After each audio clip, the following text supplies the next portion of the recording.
के बच्चे को बिठाया जा रहा है वहाँ पे, सब कुछ उनमें दिख रहा है।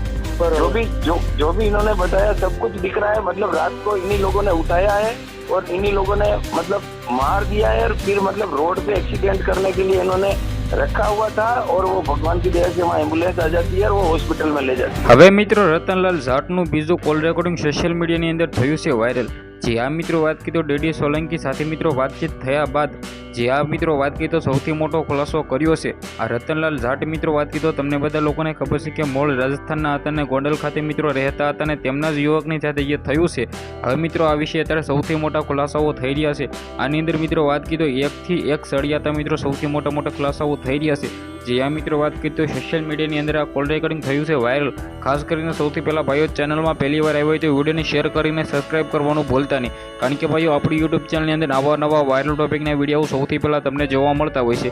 હવે મિત્રો તમને બધા લોકોને ખબર છે કે ગોંડલની અંદર રાજકુમાર જાટનું અવસાન થયા બાદ મિત્રો સોશિયલ મીડિયાની અંદર આ વિવાદ છે મિત્રો વાત કરી તો મને નથી લાગતો કે પતશે। જે આ વાત કરી તો ખુલ્યા મિત્રો વાત કરી તો ડેડી સોલંકીએ એવું કહ્યું છે કે અમારો તમને ફૂલ સપોર્ટ છે, જ્યારે પણ તમને સપોર્ટની જરૂર હોય તો અમને કોલ કરજો। હવે મિત્રો વાત કરીએ તો દલિત સમાજ પણ શું મિત્રો આની અંદર એન્ટ્રી કરી શકે છે?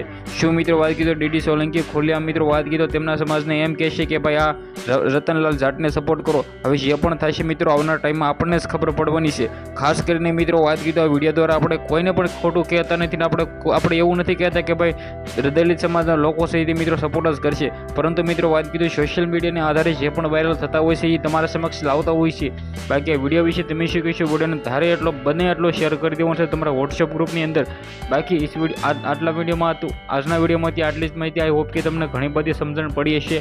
આપણે એક નવો વિડીયો મળી જશે તે બધા જ લોકોને જય હિન્દ જય ભારતના વિડીયોને તમારે બને એટલો શેર કરી દેવાનો છે। બાકી એક સારી એવી કોમેન્ટ પણ કરી દેજો। બાકી તમને શું લાગે છે કે આની અંદર શું થશે?